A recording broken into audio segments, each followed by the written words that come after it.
Доброго дня, друзья! Вы на канале Project A, с вами Даниил, и это наш первый выпуск новостей, где вы узнаете всю самую свежую и интересную информацию из мира GameFi. Конечно же, рад вам сообщить, что это не разовая акция, и теперь мы будем встречаться в таких новостных выпусках каждую неделю. А чтобы не терять меня из виду, подпишись на канал, нажми на колокольчик, чтобы не пропускать свежие выпуски. И, конечно, ставь лайк. Эта неделя принесла нам огромное количество тем для обсуждения, начиная от долгожданного оживления на криптовалютном рынке, первой в мире свадьбы в метавселенной, свеженькие подробности новых игровых проектов и, конечно же, масштабное обновление в Axie Infinity. А прежде чем начать, не забудь заглянуть к нам в телеграм-канал, где найдется еще немало полезной информации, и, конечно же, там ты сможешь следить за всеми анонсами текущей недели. Поехали!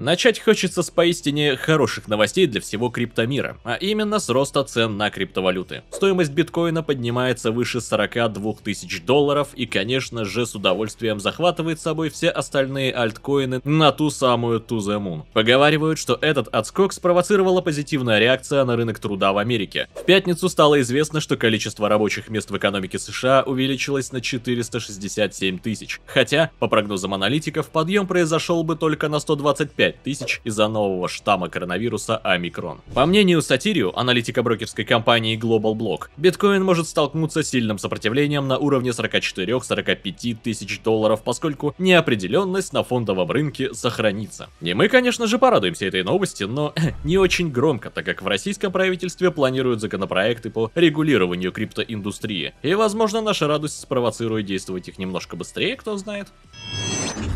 Вторая новость, заслуживающая внимания, это внезапно первая в мире свадьба, которая прошла в метавселенной Decentraland. Первая пара, которая отправила к виртуальному алтарю свои аватары, стали 52-летняя Трейси и 60-летний Дэйв, что как бы...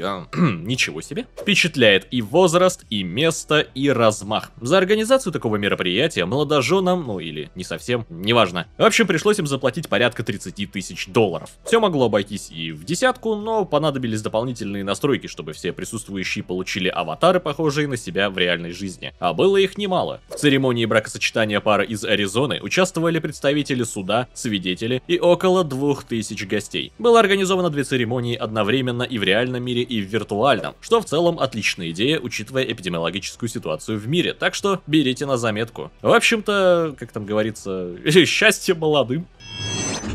Разработчик блокчейн-игры Sandbox, компания Animonica Brands, в очередной раз получила от инвесторов свыше 358 миллионов долларов для развития своей игровой вселенной. Теперь предварительная стоимость этой вселенной превышает порядка 5 миллионов долларов. Хотелось бы мне сказать, что видите красивых женщин и несите Cabernet Sauvignon 1992 года за 500 тысяч за бутылку, но нет, компания настроена очень решительно и уже распределила средства на расширение штата специалистов, покупку продуктов и лицензии на объекты интеллектуальной собственности. В общем-то, компания вполне себе продвигается к изначальной цели построить открытую метавселенную в рамках Web 3. Также стоит упомянуть, что в Sandbox земли переходят на новый смарт-контракт. В предыдущем контракте в конце 2021 года была обнаружена уязвимость, поэтому разработчики уже подготовили всю необходимую платформу для миграции и сообщили, что все новые контракты прошли строгий аудит у Certic и Solidify. Итоги, естественно, есть уже в доступе на GitHub. Сроки миграции не ограничены, но все же советую поторопиться, это не те уязвимости, которые делают нас сильнее.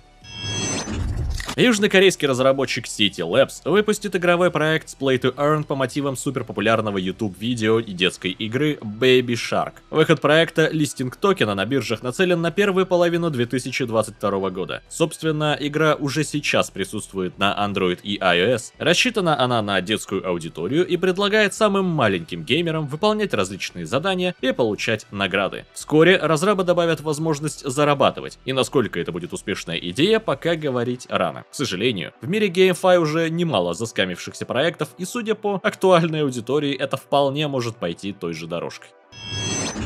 И еще немного о свежих проектах. У игры Illivium, которая является самым ожидаемым проектом года, сейчас в самом разгаре идет бета-тестирование. Количество мест было ограничено по вполне разумным причинам, но разработчики не исключают возможности открытия новых мест. В бетке доступен автобатлер, где можно потестить механику, глянуть на интерфейс и в целом почувствовать себя первым среди многих. Для участия нужно заполнить небольшую форму с указанием характеристик своего железа и общей информации, собственно, о самом себе. Каждый участник подписывает документ о неразглашении, так как игра еще на стадии разработки. Скринить, стримить и записывать все категорически запрещено. А мы будем в любом случае и дальше следить за проектом и делиться с вами самыми актуальными новостями игры.